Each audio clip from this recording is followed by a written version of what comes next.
जय श्री सीताराम। बालकांडे पंचपंचाशः सर्गः। इस सर्ग में अपने 100 पुत्रों और सारी सेना के नष्ट हो जाने पर विश्वामित्र का तपस्या करके महादेव जी से दिव्यास्त्र पाना तथा उनका वशिष्ठ जी के आश्रम पर प्रयोग करना एवं वशिष्ठ जी का ब्रह्मदंड लेकर उनके सामने खड़ा होना। अब कथा।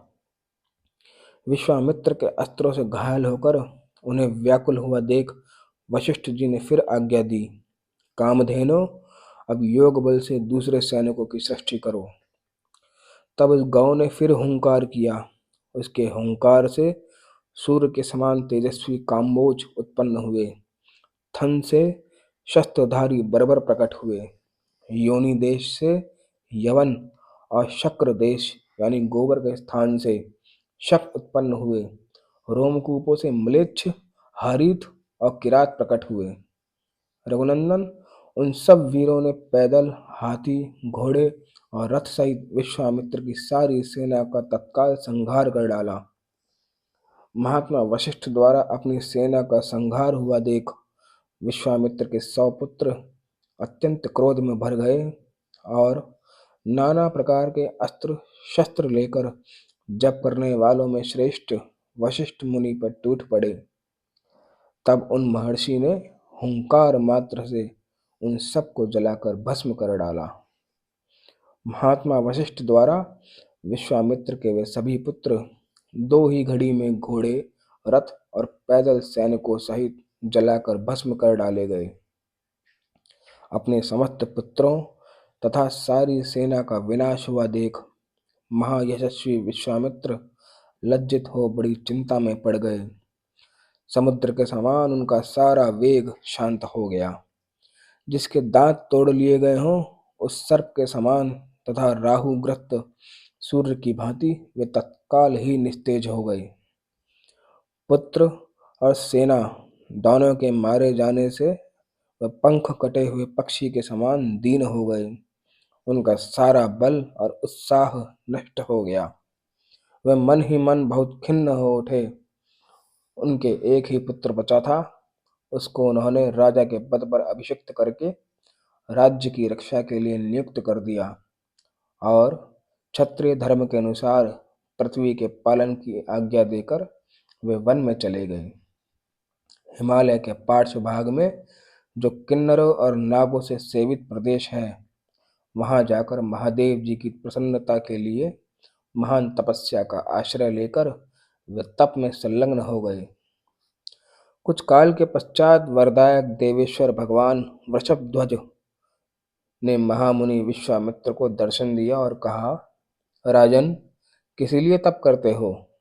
बताओ, क्या कहना चाहते हो? मैं तुम्हें वर देने के लिए आया हूँ। तुम्हें जो वर पाना अभीष्ट हो उसे कहो।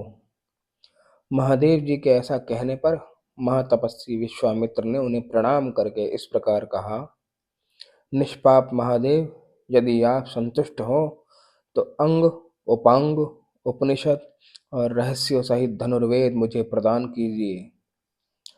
अनग देवताओं, दानवों, महर्षियों, गंधर्वों, यक्षों तथा राक्षसों के पास जो जो अस्त्र हो वे सब आपकी कृपा से मेरे हृदय में स्फुरित हो जाएं। देवदेव, यही मेरा मनोरथ है जो मुझे प्राप्त होना चाहिए। तब एवमस्तु कहकर देवेश्वर भगवान शंकर वहां से चले गए।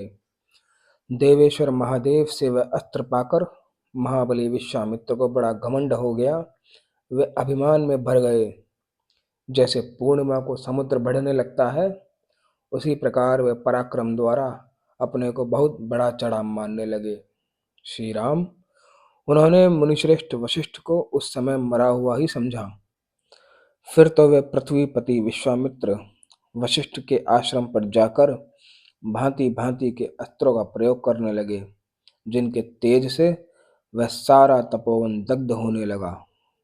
बुद्धिमान विश्वामित्र के उस बढ़ते हुए अस्त्र तेज को देखकर वहां रहने वाले सैकड़ों मुनि भयभीत होकर संपूर्ण दिशाओं में भाग चले।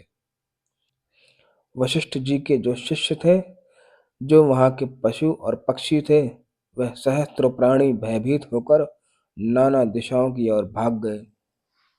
महात्मा वशिष्ठ का वह आश्रम सूना हो गया। दो ही घड़ी में ऊसर भूमि के समान उस स्थान पर सन्नाटा छा गया। वशिष्ठ जी बार बार कहने लगे, डरो मत, मैं अभी इस गादी पुत्र को नष्ट किए देता हूँ, ठीक उसी तरह जैसे सूर्य कुहासे को मिटा देता है।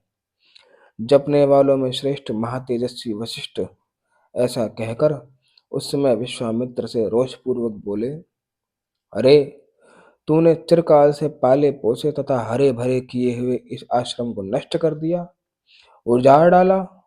इसीलिए तू दुराचारी है और विवेक शून्य है, और इस पाप के कारण तो कुशल नहीं रह सकता। ऐसा कहकर वह अत्यंत क्रुद्ध हो धूम रहित कालाग्नि के समान उद्दीप्त हो उठे और दूसरे यमदंड के समान भयंकर दंडा हाथ में लेकर तुरंत उसका सामना करने के लिए तैयार हो गए। इस प्रकार श्री वाल्मीकि निर्मित आर्ष रामायण आदि काव्य के बालकांड में 55वां सर्ग पूरा हुआ। धन्यवाद।